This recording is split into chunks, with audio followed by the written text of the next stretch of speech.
ఓం శ్రీ దుర్గాయ నమః. Hi friends, ఎలా ఉన్నారు ఫ్రెండ్స్? ఈ రోజు నుంచి 3 రాశుల వారికి చాలా ఇబ్బందులు కలగబోతున్నాయి, అది కూడా 8 నెలల పాటు. మరి ఆ రాశులు ఏంటో మనం తెలుసుకుందాం. ఈ రాశులు చాలా జాగ్రత్తగా ఉండాలి 8 నెలల పాటు, ఎందుకంటే చాలా ఇబ్బందికరమైన పరిస్థితులు రాబోతున్నాయి. కానీ భయపడవలసిన అవసరం అయితే లేదు. ఇబ్బందులు అనేవి మన జీవితంలో ఆస్ట్రాలజీ ప్రకారం వస్తూ ఉంటాయి, అలాగని కామన్గా కూడా వస్తూ ఉంటాయి. అయితే ఆస్ట్రాలజీ ప్రకారం ఏంటంటే ఇబ్బందులు ఎదురు కాబోతున్నాయి, కాబట్టి ఈ రాశుల వాళ్ళు జాగ్రత్తగా ఉండాలి. అదేంటో మన వీడియోలో తెలుసుకుందాం ఫ్రెండ్స్. మీరు కానీ ఫస్ట్ టైం నా ఛానల్ విజిట్ చేస్తే వీడియోని లైక్ చేయండి, షేర్ చేయండి, తప్పకుండా నా ఛానల్ సబ్స్క్రైబ్ చేయండి.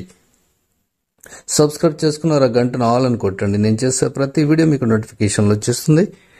రాహువు ఏప్రిల్ 29న రాశి చక్రాన్ని మార్చాడు.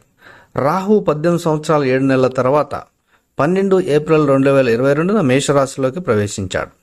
ఈ రోజున జూన్ 14 రాహు రాశి మారుతున్నాడు. రాబోయే 8 నెలల పాటు కొన్ని రాశుల్లో ఉంటాడు. భరణి నక్షత్రానికి అధిపతి శుక్రుడు, అతను రాహువు మిత్ర గ్రహం. ఇది కాకుండా రాహువు శుక్రుడు కూడా ఈ సమయంలో మేషరాశిలో సంయోగం చేస్తున్నారు. మరి జ్యోతిష శాస్త్ర ప్రకారం రాహువు శుక్రుడు ఈ కలయికలు శుభప్రదమైనప్పటికీ కొన్ని రాశి చక్ర గుర్తులపై ప్రతికూల ప్రభావాన్ని చూపుతాయి. మరి ప్రతికూల ప్రభావాన్ని చూపించే రాశుల్లో సింహరాశి. భరణి నక్షత్రంలో రాహు ప్రవేశించే సింహరాశి వారికి శుభప్రదమని చెప్పలేం. ఈ వ్యక్తులు వారి కెరీర్లో సమస్యలను ఎదుర్కొంటారు, బదిలీ కూడా జరగవచ్చు, మీరు అనవసర ప్రయాణం చేయవలసి రావచ్చు, తండ్రితో విభేదాలు లేదా వైరం కూడా ఉండవచ్చు. ఇక కన్యరాశి వారికి రాహు రాశి మార్పు చాలా అనుకూల ఫలితాలను అయితే ఇవ్వదు. ఇది ప్రమాదాలు జరిగే అవకాశాలుగా ఉంటుంది. ధన నష్టం కలుగుతుంది, వృత్తిలో సమస్యలు ఏర్పడతాయి, ఇంటి వారి సహకారం అయితే ఉండదు, వివాదాలు ఉంటాయి. ఈ సమయాన్ని ఓపికతో కొంచెం మీరు జాగ్రత్తగా ఉండడం వల్ల మేలు కలుగుతుంది. ఇక మకర రాశి.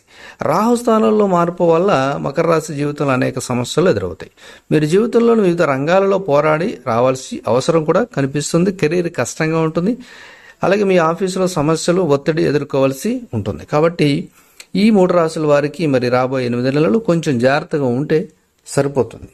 Thank you for watching.